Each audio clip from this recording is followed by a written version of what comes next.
Salut à tous, bienvenue dans cette nouvelle vidéo. Alors aujourd'hui on va vous représenter Martin. Vous vous souvenez, il y a à peu près 10 mois, on avait fait une présentation. Vous pouvez retrouver la vidéo sur le lien que je vais vous mettre juste en haut. Allez, c'est parti pour la visite. Donc là, on va commencer par la cabine. On a juste changé le siège conducteur. On a mis un beau siège Recaro. Le siège conducteur est venu en siège passager. Il y avait une banquette 2 places. Là, on l'a réduit à 1 place où on a pu installer un coffre-fort et uniquement derrière, on a réagrandi le coffre que les enfants avaient. On a aussi installé des harnais justement pour la sécurité des enfants. Et c'est étonnant, mais on a déjà fait pas loin de 8000 km avec. La cabine, ça y est, c'est fini. On va rejoindre Jérémy dehors. On va vous montrer tout l'extérieur et ensuite on passera à l'intérieur. Vous allez voir, il y a eu pas mal de choses de faites.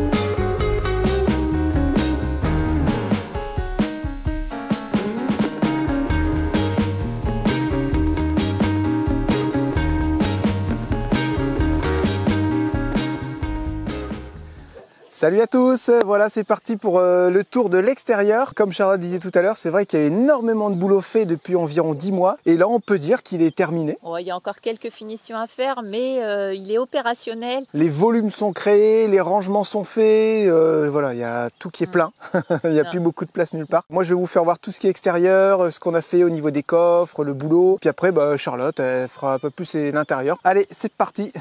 Bon alors on va commencer par ici. Là vous avez le réservoir qui a été changé. On a mis un réservoir de 300 litres. Si je me souviens bien sur la vidéo de présentation en travaux, c'est encore le petit réservoir. Donc là on a monté un réservoir en aluminium. C'est un réservoir Volvo qu'on a adapté qui fait environ 330 litres. On n'a pas la quantité exacte mais normalement c'est 330 litres. J'ai entièrement refait une petite plateforme en dessous et sur les côtés en acier et en fibre de 4 mm pour protéger le réservoir et pour aussi que ça soit harmonieux dans l'ensemble. Donc on commence par le premier coffre. Sachez que tous ces coffres là, voilà, ça c'est un module. On va dire que c'est des modules. J'ai 1, 2, 3, 4 modules, donc 4 coffres. Ils m'ont pris environ une semaine pour chaque coffre à faire. Ça a été vraiment très long. Entièrement sur mesure. Toujours pareil, avec de la cornière de 4 mm et de la fibre de verre de 4 mm aussi. Donc la structure est en acier et tout le reste est en fibre. Tout ce qui est cornière en inox, ça a été plié entièrement sur mesure. C'est moi qui ai pris les cotes et j'ai été faire plier ça. Et ensuite, j'ai tout réadapté sur la porte. J'ai mis une cornière comme ça en inox et ensuite une autre cornière sur le meuble pour pouvoir faire étanchéité avec des petits joints qui sont pas tout à fait au point mais qui fonctionnent quand même pas mal. Voilà, donc avec des serrures, tout ça en inox aussi, vraiment c'est du matos de qualité qui va tenir dans le temps. Alors qu'est-ce qu'il y a dans ce coffre ici? Vous avez un peu, comme dans tous les coffres, vous avez pas mal de bazar. Normalement c'était un coffre qui était prévu pour la nourriture, donc on a le stock de magie, on a les stocks de lait de soja à la vanille ou de lait de noisette parce qu'on en trouve moins facilement qu'en France, donc quand on en trouve on fait les stocks. On a quelques pois pour faire la muscu, normalement on a le réchaud qui est là-bas pour faire les paellas, les frites. Là on va dire que c'est le petit coffre, le garde-manger. Donc là on va passer à ce coffre là. Vous voyez qu'il y a des petites aérations, ça a été fait il n'y a pas longtemps. Tous les coffres ont été équipés de petites aérations. Il y en a une ici et une de l'autre côté pour que l'air circule parce qu'ils étaient tellement étanches que ça condensait à l'intérieur. Maintenant on a les aérations que j'ai mis le plus haut possible au cas où on roule dans l'eau. Voilà, je sais que si l'eau elle arrive ici, ça va commencer à rentrer dans les coffres, mais dans ces coffres il n'y a pas des choses qui sont super importantes non plus, quoique si ça prend l'eau, ça fera pas du bien. Ce coffre là c'est vraiment les choses qui vont nous servir régulièrement, c'est-à-dire le compresseur pour gonfler les vélos. Donc ici on a le vide-cave qui est facilement accessible pour aller se remplir dans les rivières. On a une rallonge électrique, on a la prise pour brancher l'extérieur, voilà. C'est un petit peu en bazar, mais moi je sais m'y retrouver dans mon bazar. Hein, cornière de 4 mm, fibre de 4 mm et là c'est du contreplaqué de 12 mm, contreplaqué marin, toutes les portes. C'est du costaud. Ça, à l'origine, c'était un porte-moto.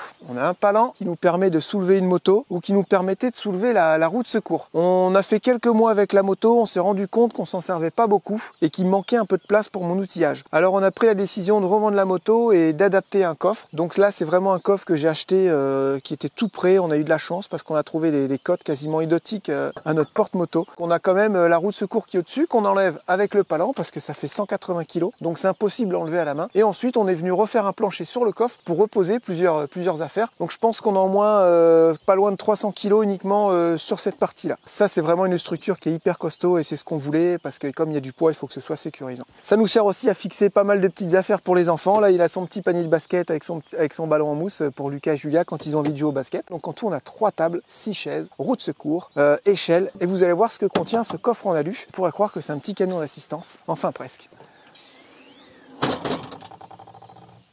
Alors là, il manque quelque chose de super important. Ici, normalement, on a nos poêles à paella et nos poêles où on fait les frites. Alors c'est pareil, le coffre là, il est organisé comment? J'ai tous les outils qui vont me servir très rapidement qui sont accessibles ici. Là, j'ai les gants, là, j'ai les sangles, là, j'ai les petits outils, des pinces multiprises. On a besoin des fois de pinces multiprises, ça évite de les ranger dans la caisse, donc je peux les sortir rapidement. Et ensuite, ici, j'ai des bacs avec toutes mes clés. Voilà. Si j'ai besoin de clés plates, eh bien, je sais que mon bac, il est ici.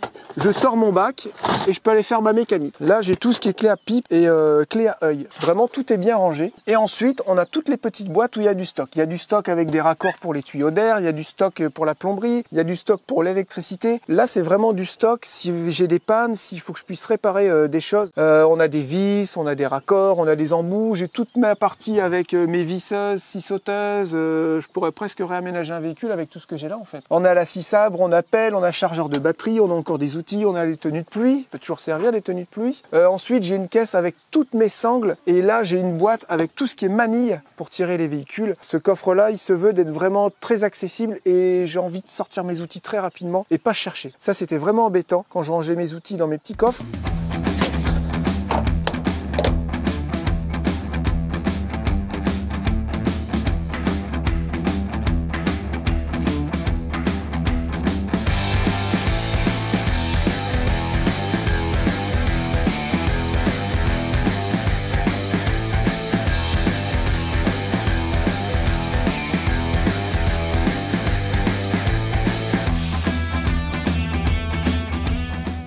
Petite démonstration pour la barre anti-encastrement, la position route. Et ensuite, on va passer à la position tout terrain. Donc là, ah non, c'est bon. Le panier basket ne va pas toucher.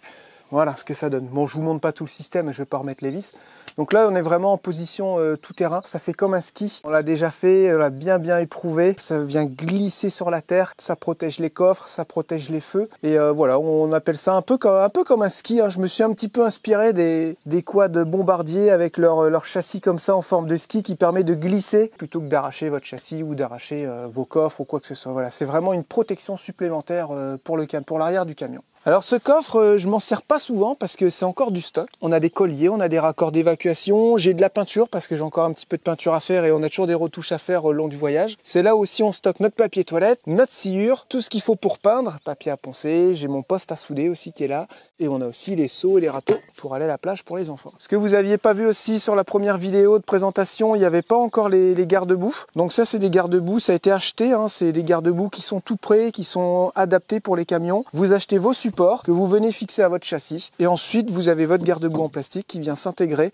au-dessus de votre roue et je trouve que ça finit l'ensemble, ça fait joli. On avait aussi ici une petite bavette mais elle a été arrachée quand on a voulu sortir de notre terrain. Il faut qu'on remette une petite bavette en caoutchouc, ça évitera de salir tout le coffre. Alors je le rappelle, le camion a un PTAC de 13 tonnes et en ce moment on tourne aux alentours des 11 tonnes 500, 11 tonnes 800. Alors ici on arrive dans le plus gros coffre de Martin et sûrement le plus important parce que c'est là où tout est stocké, notre énergie et surtout où sont stockées nos trottinettes. Là c'est vraiment brut, hein. On vous montre comme si on n'a rien rangé, sinon ça serait de la triche. Ici, j'ai des bidons d'huile qui sont rapidement accessibles aussi. J'ai quelques produits, voilà, de la graisse, du diluant, diverses bricoles. J'ai les raquettes de badminton. On a les 2 trottinettes, donc il y en a une qui est rangée comme ça. Ça en a eu pas mal de questions là-dessus. Comment est-ce que vous rangez vos trottinettes? Voilà, donc il y en a une qui est ici. J'enlève mon rouleau de sopalin. J'enlève la batterie AGM que j'ai trouvée sur un emplacement. Enfin voilà, on s'est garé dans de l'herbe et j'ai trouvé une batterie AGM qui est toute neuve. Donc je pense que je vais la troquer en Afrique contre des services. Il va falloir que je vous fasse une petite démo. Ça se fait assez vite.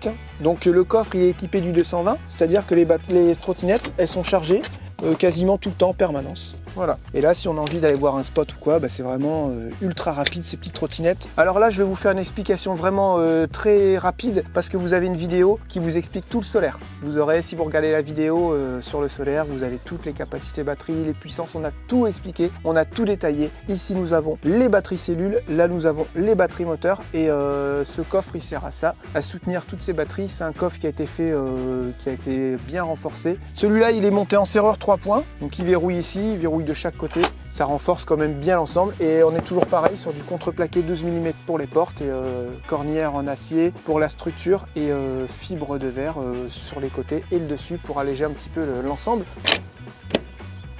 Alors là, on a le coffre de cabine qui est une pièce très importante parce qu'elle nous permet de stocker 6 vélos, une malle avec des affaires d'hiver, quelques affaires d'été, aussi le matériel qu'on doit emmener en Afrique. On a le groupe électrogène, on a vraiment pas mal d'affaires dans ce coffre et on va essayer de l'alléger au fur et à mesure aussi parce qu'il est un petit peu lourd. Ça va, vu la structure de la cabine, c'est du costaud, ça risque rien. Mais si vous avez envie de lever la cabine pour accéder à votre moteur, si vous avez un souci mécanique, vous êtes obligé de vider toutes les affaires qui se trouvent sous les sièges. Vous êtes obligé de vider entièrement le coffre là-haut. Donc c'est vrai que c'est assez fastidieux à faire. L'idéal, c'est de pas tomber en panne, quoi. Maintenant, c'est à toi de faire l'intérieur. Allez, je vous emmène à l'intérieur. C'est parti.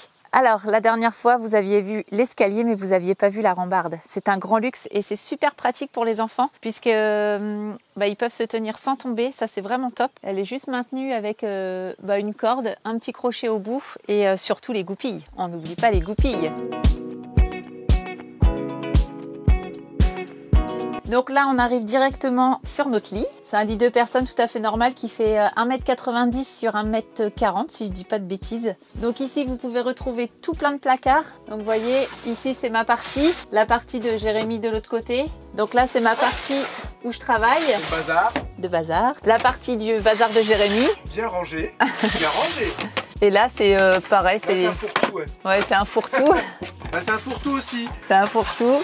Ici, on a un placard où on stocke en fait notre couette et nos oreillers. Bon, il y a plein de bazar encore. De toute façon, les placards, ça sert à mettre du bazar. Hein. Comment vous faites pour votre intimité, Charlotte? Ah ah! On a installé un rail et un petit rideau sur glissière.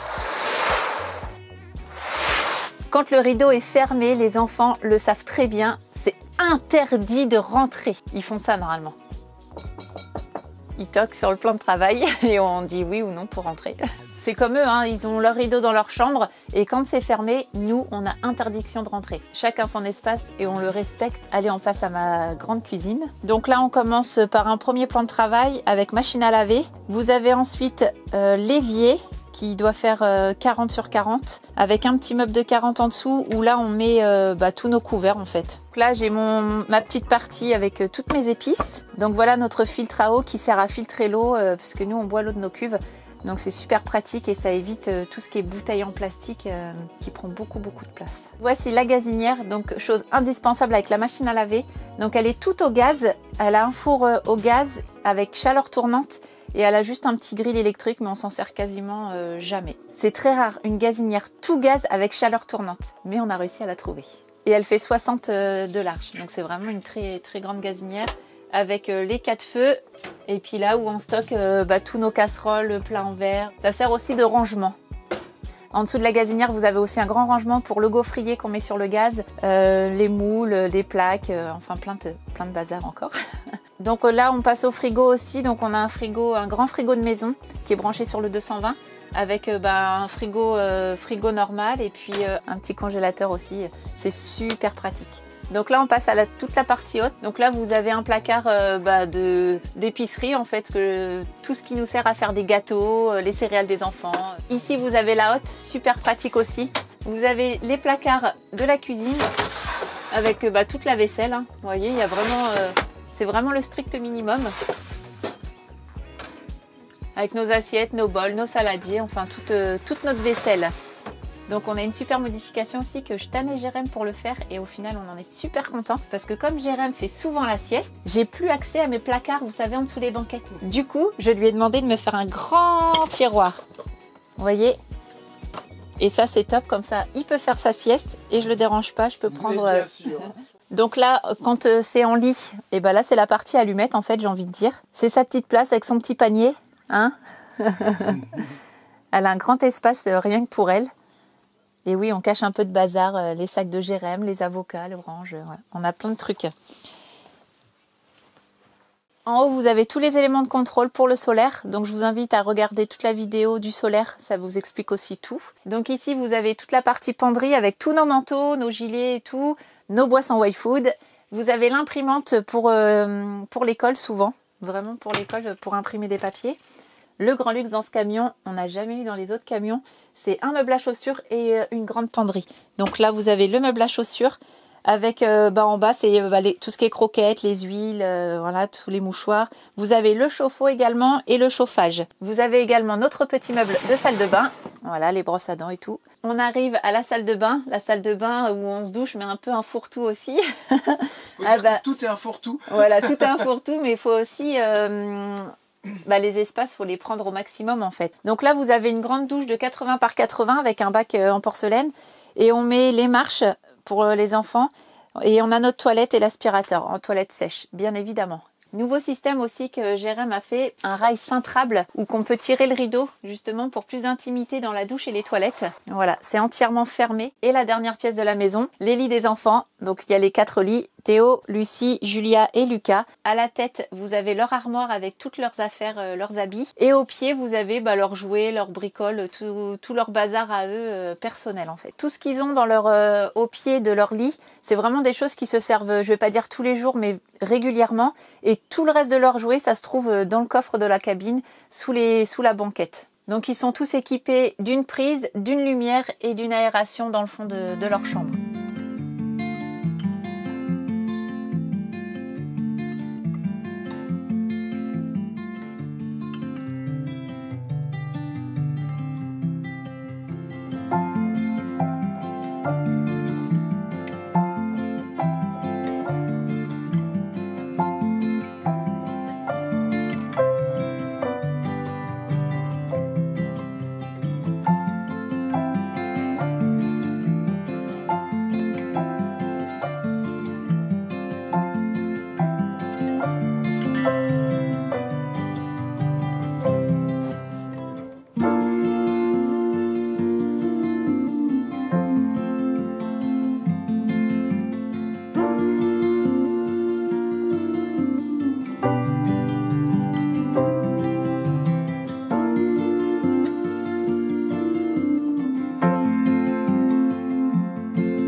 Donc là, on se retrouve au même endroit que dans la première présentation de Martin. Voilà, il y a un petit peu plus de déco, c'est moins austère, c'est moins blanc. Mais voilà, on s'y sent vraiment bien. Il y aura encore un petit peu de déco par la suite. Mais on est vraiment bien, il est fonctionnel, opérationnel. Et ça, c'est le plus important quand même.